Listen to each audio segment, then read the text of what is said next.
At 6:15 on a Tuesday morning in April, the engine of Darius Jackson's 2022 Peterbilt 389 rumbled with a low, steady growl that was more felt than heard.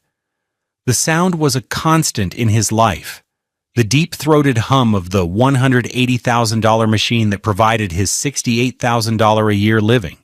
He was parked on a quiet, tree-lined street in Belle Meade, Nashville, a neighborhood where the houses were not just houses but estates, set back from the road behind acres of manicured lawn. A gentle rain, more of a persistent mist, slicked the asphalt and beaded on the vast expanse of his windshield. Each droplet caught the pre-dawn glow of the streetlights, turning the glass into a field of tiny, shimmering jewels. Darius, at 38, was a man built for his profession, tall and broad-shouldered, with a quiet strength that settled in his hands, which rested now on the worn leather of the steering wheel. His deep brown skin was luminous, even in the dim, green-tinged light of the dashboard. He had just dropped off his wife, Tanya, at the front door of her mother's house, a sprawling, white-pillared colonial that was valued at a cool $1.2 million. It was a routine he knew well. Before any long haul, he'd bring her here to stay with her mother, Patrice, so she wouldn't be alone in their modest duplex in Bordeaux, a world away on the other side of town. This trip was a 3-day run to Dallas and back, a straight shot down I-40 and then I-30, hauling a full load of Tennessee-made auto parts. It was good money, consistent work. As Tanya had stepped out of the cab, she'd given him a quick, almost perfunctory kiss. "Drive safe, baby," she'd said, her voice already distant, her eyes on the grand entrance of her mother's home. She was carrying her $1,800 Louis Vuitton purse, a birthday gift from him that had taken 3 months of careful saving. He watched her hurry up the flagstone path, a slim, elegant figure disappearing into the warmth and light of the house. He was supposed to pull away immediately to get a jump on the morning traffic, but he always waited a minute, a silent ritual of ensuring she was safely inside before he merged back into the world of highways and deadlines. He was a man who believed in small acts of care. It was the language he knew best. He had no idea that this one small act, this brief, quiet moment of waiting, was about to detonate his entire world. Have you ever felt that the ground beneath your feet was solid, only to discover it was just a thin crust over an abyss? Darius was about to learn the difference between the life you think you have and the one that has been operating in the shadows all along. The facade of their life had been built with his sweat and her taste. The duplex on Booker Street in Bordeaux was his, a legacy from his grandmother, Elara, who had worked 2 jobs for 40 years to pay it off. It was a simple brick building, solid and unpretentious, with 2 identical units side by side. Darius lived in one, the other he rented out to a quiet school teacher for a modest $1,200 a month, money that went straight into a savings account he rarely touched. The total value of the property was maybe $350,000, a fortune to him, but a pittance in the world Patrice and Tanya aspired to inhabit. He remembered the day he'd met Tanya at a friend's barbecue. She had a smile that could light up a room, and a way of looking at him that made him feel like the only man in the world. She was beautiful, with elegant braids that fell past her shoulders and a laugh that sounded like music. She hadn't seemed to mind that he was a trucker. In fact, she'd claimed to admire it. "It's such an honest way to make a living, Darius," she'd said, touching his arm. "Seeing the country, being your own man on the road." Their courtship was a whirlwind of simple pleasures. Picnics at Centennial Park, long walks across the John Seigenthaler pedestrian bridge, evenings spent on the small porch of his duplex, listening to the cicadas. He'd fallen hard and fast. When he proposed a year later, with a simple, elegant $2,500 diamond ring he'd financed, she'd cried and said yes without hesitation. But after they married, her mother, Patrice, became a more constant presence. Patrice was a formidable woman, a real estate agent who specialized in the high-end Belmead market. She carried herself with an air of unshakable authority, dressed in $800 St. John suits and carrying a $3,000 Prada handbag. Her approval was a currency Tanya constantly sought, and Patrice had never, not once, fully approved of Darius. He remembered one Sunday dinner at the Belmead house, shortly after they were married. He had just spent the entire weekend replacing the gutters on the duplex himself, saving nearly $2,000 in labor costs. His hands were scratched and sore, but he felt a deep satisfaction in the work. He mentioned it at the dinner table. Patrice had arched a perfectly sculpted eyebrow. "You did it yourself? How industrious." The word was meant to sound like a compliment, but it landed like a judgment. "Tanya, darling, you must encourage your husband to focus on his driving. A man's time is his most valuable asset. He shouldn't be wasting it on handyman work." "Mama, he saved us a lot of money," Tanya had said, though her defense felt weak, her eyes pleading with her mother. "It's not about the money you save, it's about the money you fail to earn," Patrice had replied, taking a delicate sip of her $80 a bottle Chardonnay. "Every hour Darius spends on a ladder is an hour he's not on the road, not building a future. You two need to think bigger than that little duplex." Darius had simply nodded, gripping his fork. He didn't see the duplex as little. He saw it as freedom. It was paid for. It was his. It was the one piece of solid ground he owned in the world, a gift from a woman who had taught him the value of ownership. His grandmother Alara used to say, "Don't nobody cry for you if you ain't got a roof that's yours." The pressure was subtle, but constant. Tanya started talking about moving. "Babe, we could sell the duplex," she'd said one evening, scrolling through listings on her $1,200 MacBook Air. "Patrice says the market is hot. We could get a great price and use it as a down payment on a place in Green Hills, or even here in Belmead." "But this place is paid for, T," Darius had argued gently. "We have no mortgage.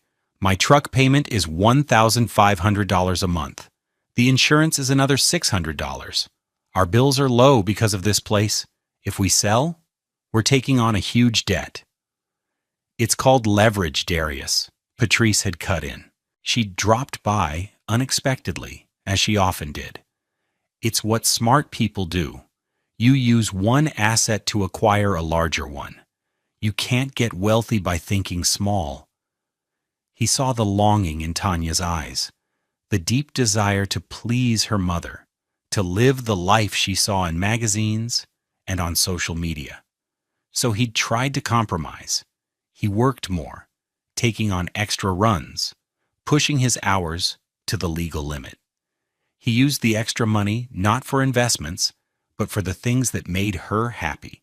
A weekend trip to a luxury spa in Asheville that cost $3,000, a $2,400 Burberry trench coat she'd coveted, dinners at restaurants where the bill was more than his weekly fuel budget.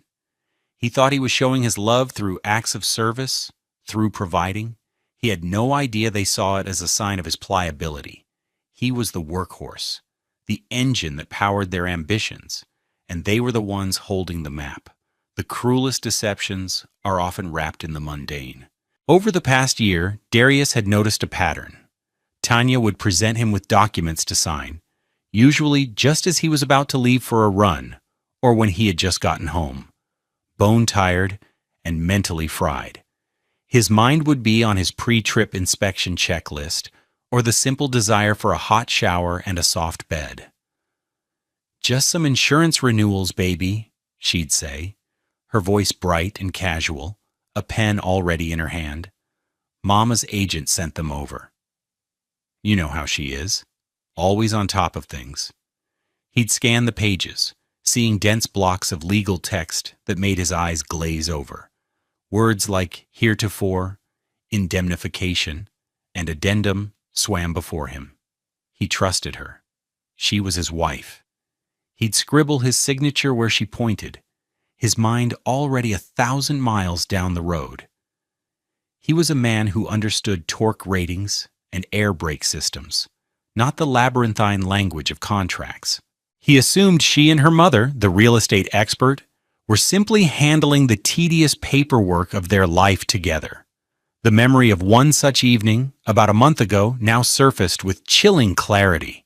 He had just finished a grueling 4-day trip through the Midwest, battling ice storms in Illinois. He was exhausted. Sitting at their small kitchen table, a $450 oak set Tanya had called a starter piece. She'd slid a stack of papers in front of him, thicker than usual. "What's all this?" he'd asked, rubbing his eyes. "Oh, just a bunch of stuff. We're refinancing the policy on the duplex to get a better rate. And there are some city forms about the rental unit. Mama says we need to get it all registered properly." She'd smiled, tapping a page.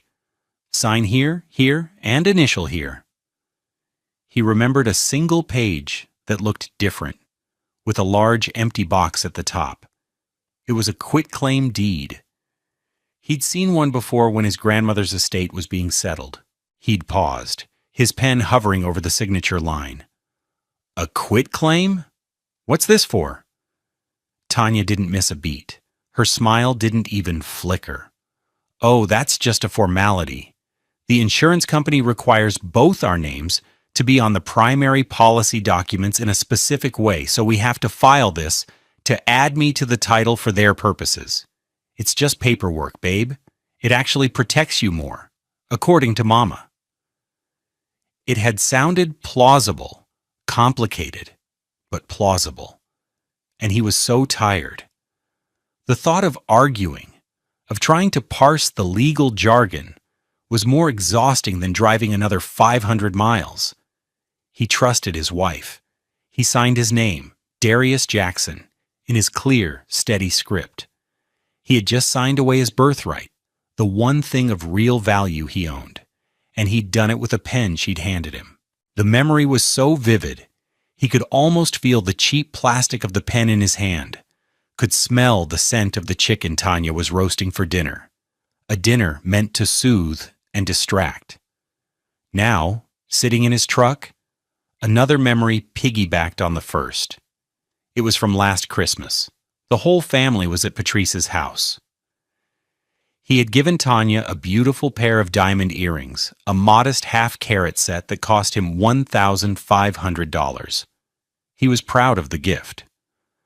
Later, he'd overheard Patrice talking to Tanya's aunt in the kitchen. He was just outside the door, coming to get a glass of water.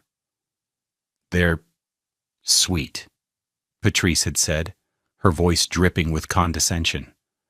"But he has no vision, Jean. He thinks in terms of pretty baubles.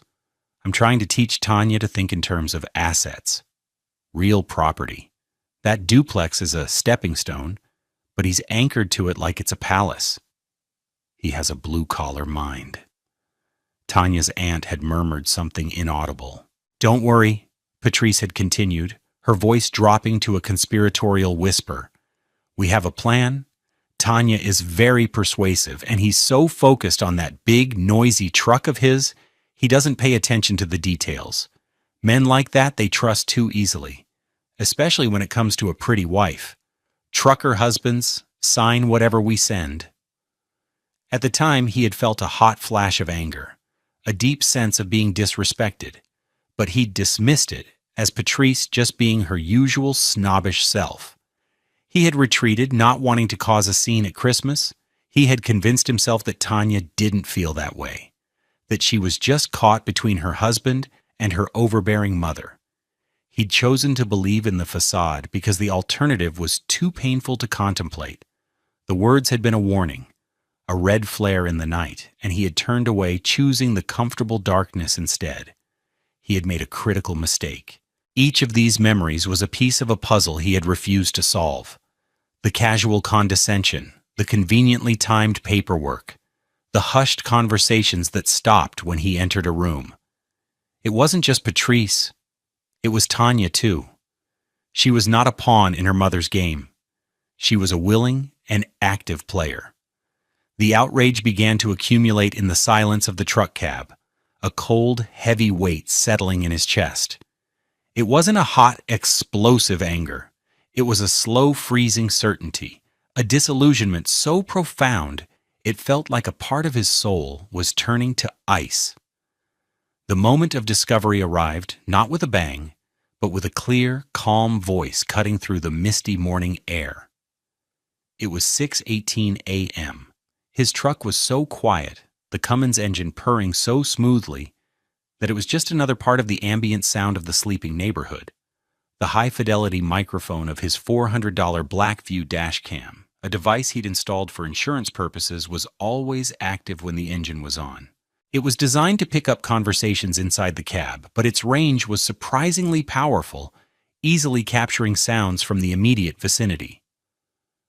Patrice stepped out onto her wide-covered porch, a white silk robe cinched at her waist, a cordless phone pressed to her ear.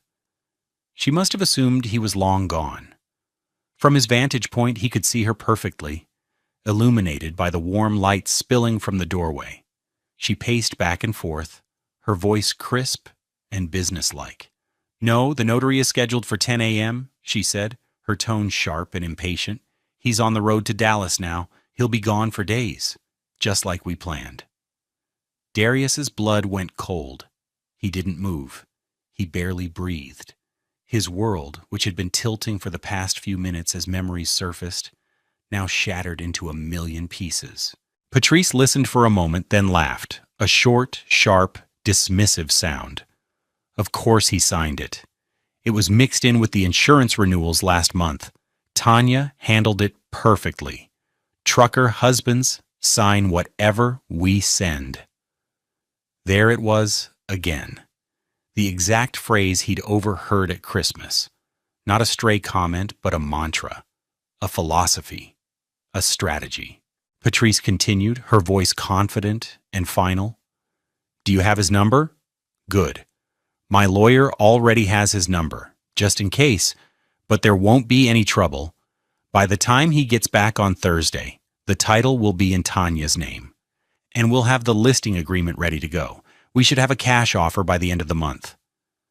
She listened again, a smug smile playing on her lips. "Don't you worry about Darius. He'll be angry for a bit, but Tanya knows how to handle him. She'll cry. She'll tell him it was for their future, that it was a surprise to get them into a better house. He'll pout, and then he'll get in his truck and go back to work. That's what men like him do. They work." The words hung in the air, each one a perfectly aimed dart piercing the heart of his marriage, his trust, his love. He felt a strange sense of detachment, as if he were watching a movie about someone else's life. There was no rage, no fire, just a profound, hollow clarity. The fog of love and denial had been burned away in an instant, leaving behind only the stark, ugly truth. They didn't just disrespect him, they despised him. They saw him as a simple-minded tool, a means to an end, a signature on a dotted line. His hands were still resting on the steering wheel. He looked down at them, at the calluses on his palms, the grease under one of his nails he couldn't quite scrub out. These were the hands that had fixed their leaky faucet, that had changed the oil in Tanya's $38,000 Acura RDX, that had held her when she cried over some petty slight. These were the hands of the man they thought was a fool. Inside the quiet cab of his Peterbilt, a place that had always been his sanctuary, Darius Jackson made a decision. He would not pout. He would not get angry. He would not get in his truck and go back to work. He would do what he did best. He would see the entire board, plan his route, check his equipment, and execute his run with cold, methodical precision. Only this time, the load wasn't auto parts, and the destination wasn't Dallas. It was justice. He put the truck in gear. The air brakes hissed, a sound like a giant sigh of release. He pulled away from the curb on Kirkwood Avenue, his movements deliberate and unhurried. He didn't look back at the grand colonial house, where his wife and his mother-in-law were celebrating their victory. In his mind, that house, and the woman inside it, had already ceased to exist. 10 minutes down the road, his phone buzzed. A text from Tanya. The screen glowed with her name and a string of heart emojis. Drive safe, baby. Thinking of you. Love you. The hypocrisy was so blatant it was almost absurd. He stared at the message for a long moment. The old Darius would have replied instantly, with a matching string of hearts. The new Darius, the one forged in the cold fire of the last 5 minutes, considered his options. Silence would raise suspicion. A normal reply was required. He had to maintain the facade just for a little while longer. He needed time. He pulled into the parking lot of a Waffle House on the outskirts of Nashville, the bright yellow sign a beacon in the gray morning. He typed back a simple, devastatingly normal reply. You too. See you Thursday. He didn't add love you. It was a small omission, a tiny act of rebellion they would never notice. But for him, it was everything. It was the first brick laid in the foundation of his new life. He needed to get off the grid, to create a plausible reason for staying in Nashville. He called his dispatcher, Earl, a gruff but fair man he'd known for a decade. "Earl, it's Darius," he said, forcing a note of weary frustration into his voice. "Hey, listen, I've got a problem. The check engine light is on, and one of the turbo sensors is flashing red. I'm not comfortable taking her all the way to Dallas like this. I'm going to have to scrub the run and take her into the Peterbilt Service Center." "Damn, Jackson. You sure?" Earl asked, the sound of shuffling papers in the background. "That's a priority load?" "I'm sure, Earl. I'd rather be safe than stranded on the side of I-40. You know I don't cancel runs unless it's serious." This was true. His record was spotless. He was reliable to a fault, a quality Patrice and Tanya had mistaken for a lack of ambition. All right, keep me posted," Earl grumbled. "Let me know what the shop says." "Will do," Darius said and hung up. He had just bought himself at least 24 hours. He sat in the cab, the engine now off, the silence profound. He needed to think, to plan. His mind, accustomed to navigating complex logistics, road closures, and delivery windows, began to work on this new, more personal problem. He needed evidence. He had the recording, but he needed the paperwork. He needed a lawyer. A memory of his grandmother Ilara surfaced.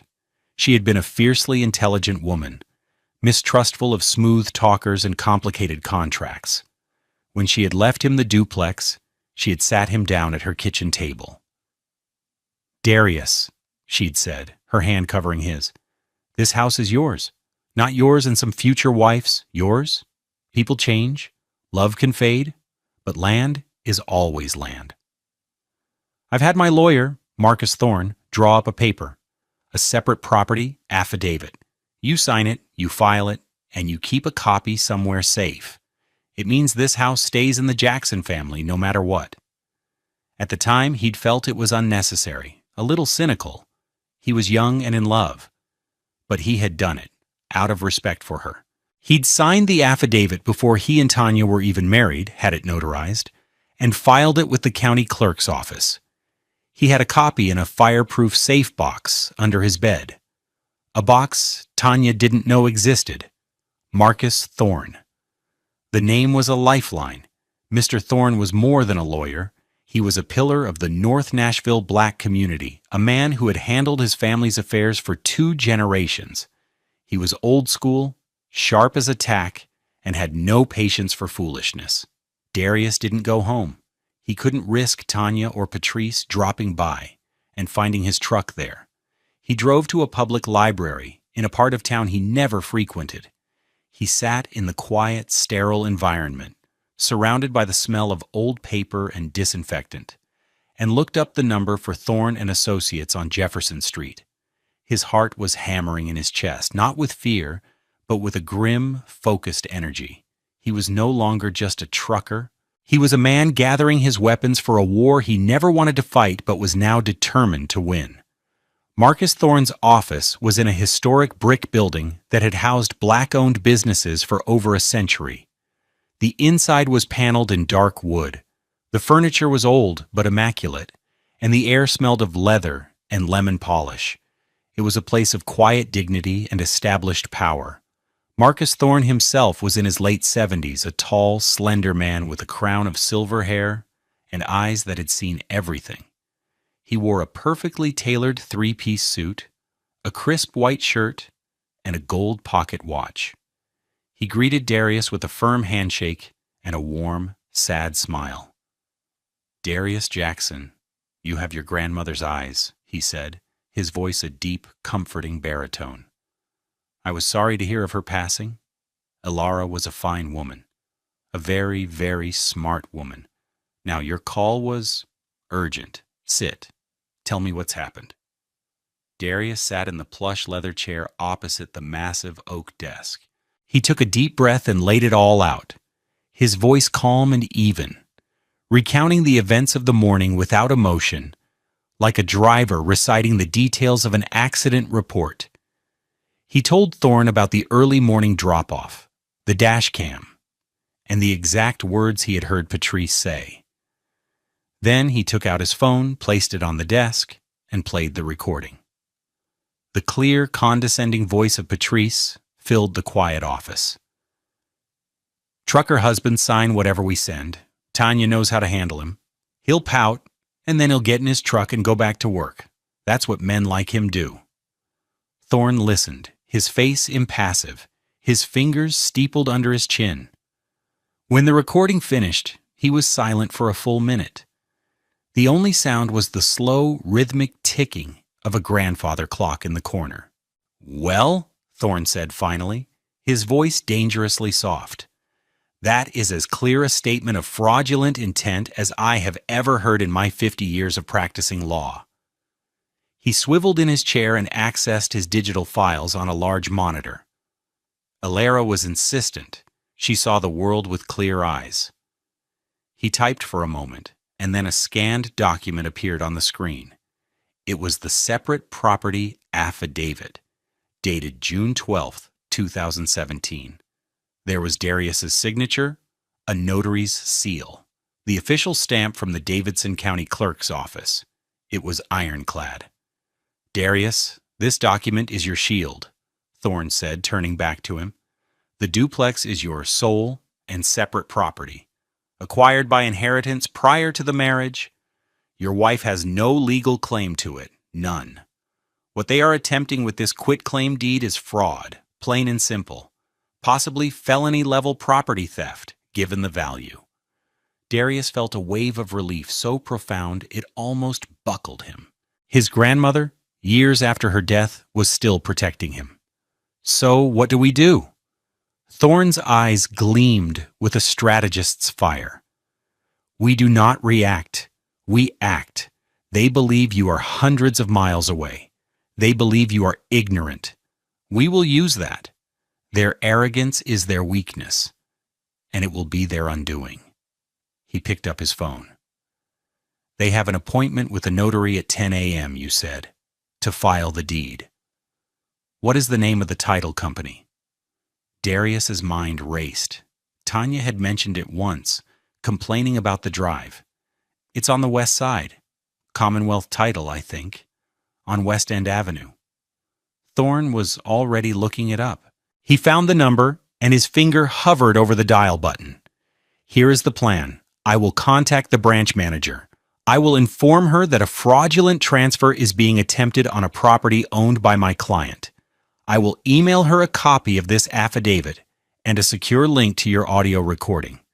We will request that she allow the appointment to proceed, but to halt it at the final moment. We need them to be in the act."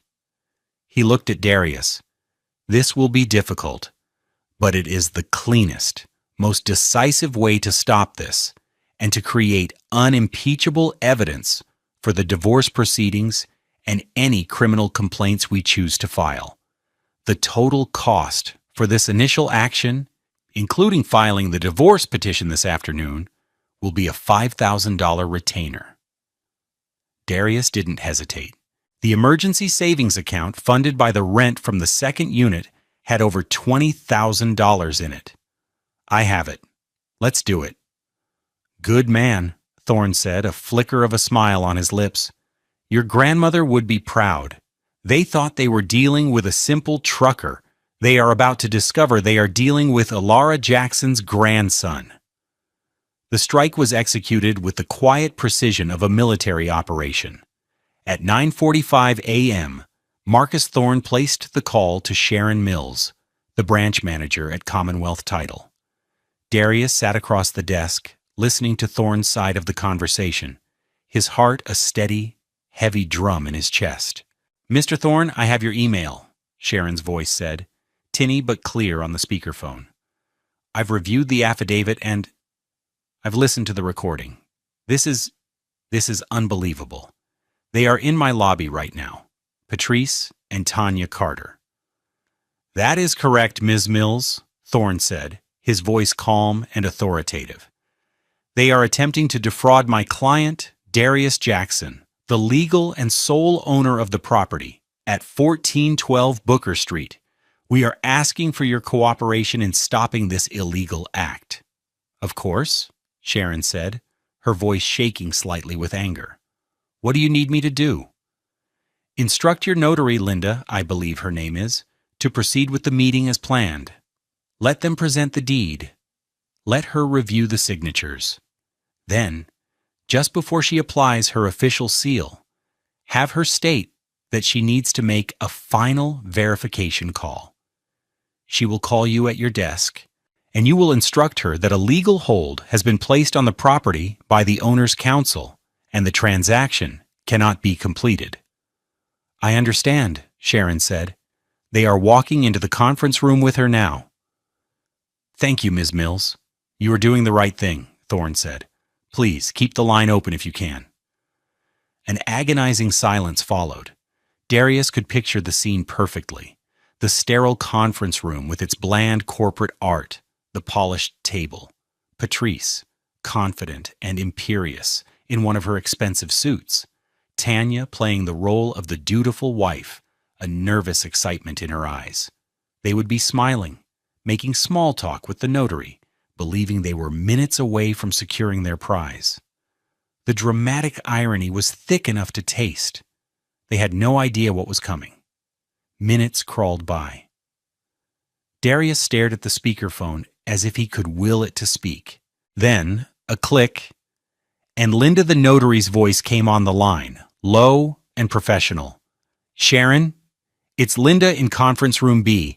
I have the quitclaim deed for 1412 Booker Street. The signatures appear to be in order. I'm ready to notarize. Linda, Sharon's voice was firm, all business now. You will not complete this transaction. A legal hold has just been placed on the property by the owner's attorney. The transfer is frozen, effective immediately. Understood, Linda said. The line went quiet for a moment. Then, through the phone, they heard Linda's voice, now directed at the room. Okay, I just need to make one quick call to verify a file number, and then we can proceed. A calculated pause. Darius held his breath. Then Linda spoke again, her tone now carrying a distinct, professional chill. Ma'am, I'm afraid we can't complete this transaction. There appears to be a legal hold placed on this property as of 5 minutes ago. The silence that followed was profound. Then Patrice's voice, sharp with disbelief and fury. What? What are you talking about? A legal hold? On whose authority? Linda's reply was a hammer blow, delivered with devastating calm. On the authority of the owner, Darius Jackson, through his legal counsel, Marcus Thorne. A choked gasp. It was Tanya. It was a sound of pure, unadulterated shock. That's impossible, Patrice's voice rose, cracking with rage. He's in Texas. He doesn't even have a lawyer. This is some kind of mistake. You will complete this transaction right now. Ma'am, I cannot, Linda said, her voice unyielding. My instructions are clear. The meeting is over. I'm going to have to ask you to leave. "This is outrageous. I want to speak to your manager," Patrice demanded. "My manager is the one who gave me the instruction," Linda replied coolly. A strangled, high-pitched sound cut through the air. It was the beginning of a sob, a shriek of thwarted greed and sudden, terrifying exposure. It was the sound of Tanya's world collapsing. Darius listened to the chaos, the indignant shouting from Patrice, the frantic weeping from his wife, and he felt nothing. Just a vast, cold emptiness where his love for her used to be. The strike had been a success. The first battle was won. The consequences began to cascade almost immediately. The first voicemail arrived on Darius's phone at 10:17 a.m., just minutes after Patrice and Tanya were unceremoniously escorted from the Commonwealth title office. It was Tanya, her voice a frantic, breathless whisper. "Darius? Baby, where are you? The weirdest thing just happened. Call me. There's some kind of mistake at the title company. Call me as soon as you get this." Her tone was one of forced confusion, still trying to play the part of the innocent wife. He saved the voicemail and did not reply. The second call came at 10:45 a.m. It was Patrice, and the pretense of confusion was gone, replaced by pure, unadulterated rage. "Darius Jackson, you listen to me!" she shrieked into the phone. "I don't know what kind of game you think you're playing, but you have made a grave mistake. We have a signed document. It is legal. We will see you in court. You will not get away with humiliating me like this. You will regret this for the rest of your miserable life." He saved the voicemail. At 11:30 a.m., a text from Tanya. "Darius, answer your phone. My mother is freaking out. What did you do? Why would you do this to us?" The "us" was a dagger she was trying to twist, a last-ditch attempt to claim solidarity. While the voicemails and texts flooded in, Marcus Thorne was methodically dismantling their lives. He filed the petition for divorce on Darius's behalf, citing fraud and irreconcilable differences. A process server was dispatched to the Belmead address. Thorne also drafted a formal criminal complaint with the Davidson County District Attorney's Office, attaching the audio file and a sworn statement from Sharon Mills at the title company as evidence. An investigator was assigned to the case by 2 p.m. The next voicemail from Tanya came at 3:15 p.m. Her voice was completely different. The anger was gone, replaced by the raw, ragged edge of panic. She was crying, deep, shuddering sobs. "Darius. Oh God, Darius. A man just came to the door. He served me with divorce papers." "Divorce? Baby, no, please. We can fix this. It was my mother's idea, I swear. She pushed me into it. She said it was the only way for us to have a good life. Please, just talk to me. I love you. Don't do this." He saved the voicemail, the lie so blatant it was almost pitiable. The downfalls were swift and brutal. 1. The legal implosion. Patrice's high-powered attorney, a man who moved in the same social circles, received a courtesy call from Marcus Thorne. After hearing a brief professional summary of the evidence, including the existence of a crystal-clear audio recording of his client admitting to fraudulent intent, he dropped Patrice as a client in a one-sentence email. The potential damage to his own reputation was too great. Patrice was left scrambling to find new counsel, a task made nearly impossible, as word of the fraud complaint began to quietly circulate in Nashville's tight-knit legal community. 2. The financial exposure.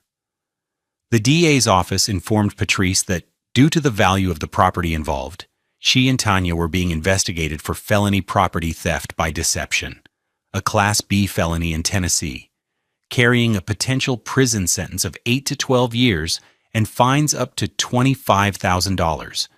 Their assets were at risk of being frozen pending the investigation. 3. The social annihilation. Belmead was a community built on a fragile ecosystem of reputation, trust, and old money. The story, leaked with surgical precision, was devastating. Patrice Carter, the savvy real estate maven, had tried to swindle her own son-in-law, a hard-working long-haul trucker, out of his dead grandmother's house. It was a story that was both sordid and delicious to her rivals. Her phone stopped ringing with invitations. Clients began canceling their listings with her brokerage, which had been built entirely on her personal brand.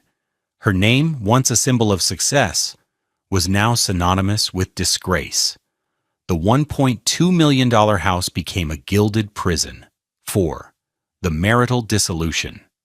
Darius, on the advice of Thorne, systematically severed every tie. He closed their joint bank account, which contained only a few $100s of his own money. He had Tanya's name removed from his truck insurance and his health benefits. He changed the locks on the duplex in Bordeaux and had a no trespassing sign installed on the lawn.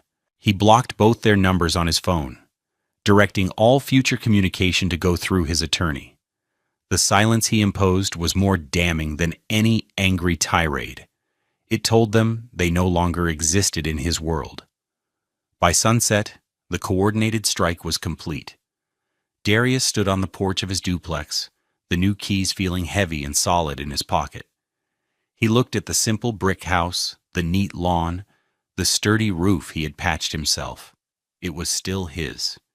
He had almost lost it all, not to a storm or a fire, but to a quiet betrayal dressed in a loving smile. He had held the line. He had protected his grandmother's legacy. He felt no triumph, only a deep, profound, and weary peace. 1 year later, the rain of that terrible morning was a distant memory. The Nashville sun, bright and healing, streamed down on the small, lovingly tended garden behind the duplex on Booker Street. Darius knelt on the soft earth, his hands no longer covered in road grime but in rich soil, gently tending to a row of burgeoning tomato plants. The divorce had been finalized 6 months ago. It had been a quiet affair. Faced with the overwhelming evidence, Tanya and Patrice had agreed to an uncontested settlement. Tanya walked away with nothing but her personal belongings and the crushing weight of her choices. The criminal investigation had resulted in a plea deal, 2 years of probation, and a permanent mark on their records, a public stain that effectively ended Patrice's career. Darius had asked for no restitution beyond his legal fees, which totaled nearly $15,000. His victory was not in punishing them, but in freeing himself. He had forgiven them, not for their sake, but for his. He had learned from Marcus Thorne that holding on to anger was like drinking poison and expecting the other person to die. He had let it go, releasing it into the wind on some long, lonely stretch of highway in Wyoming. The biggest change, however, was not inside him, but right next door. The second unit of the duplex, once a simple rental, had been transformed. A new sign, beautifully carved from a piece of oak, hung above the door. Elara's Haven. After everything had settled, Darius had realized that the duplex was more than just a property. It was a sanctuary. He thought of all the other drivers out there, men and women like him, living their lives in 10-hour shifts, sleeping in noisy truck stops, eating overpriced, unhealthy food. He knew the bone-deep weariness, the loneliness of the road. Using the money from the savings account, he had renovated the second unit. He hadn't just cleaned it up, he had poured his heart into it. It was now a free, safe, and comfortable rest stop for long-haul truckers passing through Nashville. There were 2 clean bedrooms, with comfortable queen-sized beds and high-quality $150 blackout curtains. The kitchen was fully stocked with coffee, bread, eggs, and other basics, paid for out of his own pocket. A new high-efficiency washer and dryer, a $1,200 set from LG, stood ready in a small utility room. The living room had a comfortable sofa, a large-screen TV, and the fastest Wi-Fi he could get. A $90 a month fiber optic plan. Drivers booked a spot through a simple private website he'd built. They could stay for up to 48 hours, no questions asked. a place to get a hot shower, do laundry, cook a real meal, and sleep in a real bed. He had created a small piece of home on the road for his fellow knights of the highway. His life was smaller now, in a way, but infinitely richer. He still drove, but he took shorter runs, preferring to be home more often. He had reconnected with old friends, joined a local community gardening club. The rent from the first unit, now occupied by a young black family with a small child, was enough to cover the taxes and upkeep for the entire property, including the operating costs for Alara's haven. Sometimes he would sit on his porch in the evening and talk with a driver staying next door, sharing stories of the road, of bad weather, and good dispatchers. He saw the gratitude in their eyes, the relief on their tired faces, and he knew he had found his true purpose. True wealth, he had come to understand, wasn't about leveraging assets or climbing a social ladder. It wasn't a number in a bank account or the address of your house. It was about what you build, what you give, and the legacy you leave behind. Patrice and Tanya had seen his duplex as a thing to be taken and sold, a mere $350,000 on a ledger. He had turned it into something priceless, a place of rest, a bastion of community, a testament to the quiet dignity of a working man, and a living tribute to the grandmother who had taught him the meaning of solid ground. The best revenge is not a life destroyed, but a life well lived. And Darius was living his one safe harbor at a time. What do you think is the true measure of a person's wealth? Is it the things they own or the community they build? Let us know your thoughts in the comments below. And please remember to subscribe to Love Beyond Pride for more stories of resilience and justice.